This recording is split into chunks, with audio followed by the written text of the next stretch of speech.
aromas ir kvapas. Jūsų arbatos tiekėjas.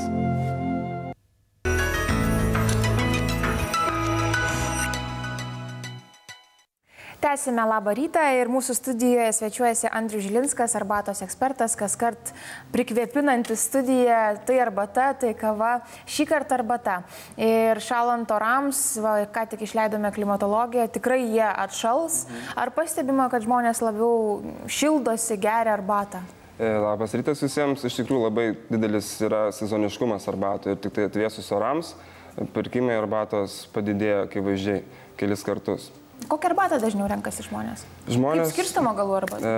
Dažniausiai pirkėjus galima skirstyti dvi tokias stambės grupės. Tai žmonės, kurie perka arbatą pakeliuose, tai tie žmonės daugiau orientuojasi į tą lengvą paruošimą ir jie mažiau kritiški arbatos kokybei. Na ir kita grupė, kurie perka birę arbatą.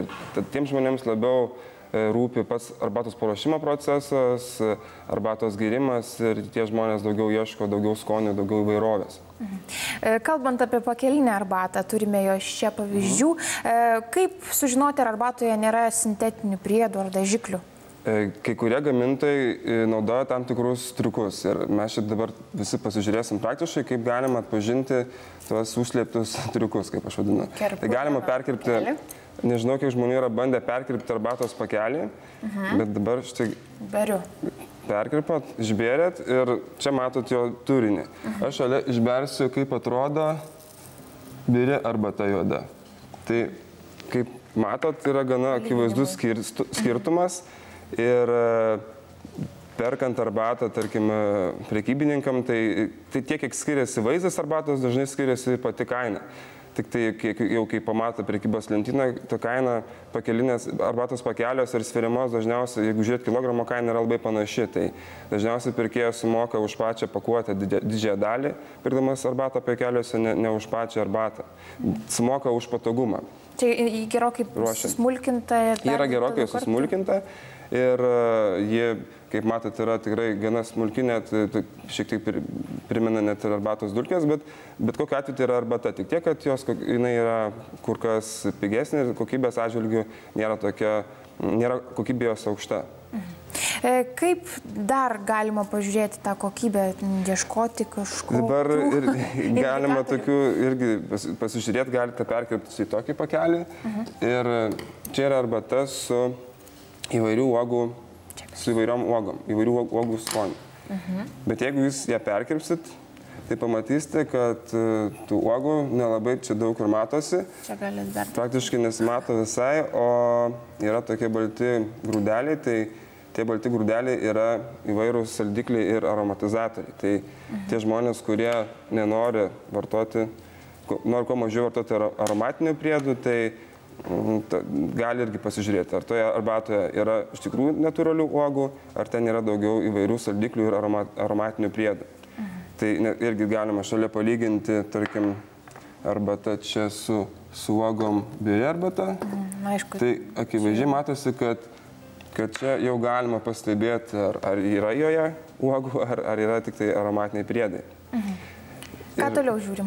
Taip, galima dabar pasižiūrėti, ar arbatoje yra dažiklių, nes galbūt žmonės irgi nelabai įsivaizduoja ir nelabai pagalvoja, kad ir arbatoje pakeliuose ar birėje gali būti dažiklių. Tai irgi yra toks paprastas išbandymas. Reikia jūsų nusipirktą arbatą užpilti nelabai karštų vandeniu. Kokios maždaug temperatūros? 40 laipsnių. Galima ir kambario temperatūros užpilti. Ir žiūrėti, ar arbata nusidažys, nes, tarkim, juoda arbata pritraukia prie 95 laipsnių, prie 90 laipsnių.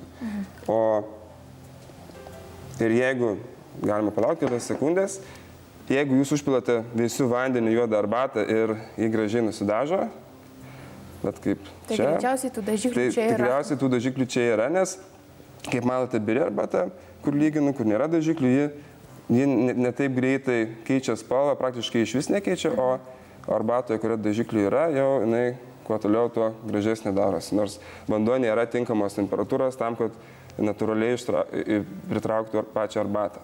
Vos šiltas vanduo. Vanduo vos šiltas. Kalbant apie birę arbatą, ar ta arbata, kuri gražiai atrodo, gražiai kvepia, skaniai kvepia, yra kokybiška ir skani?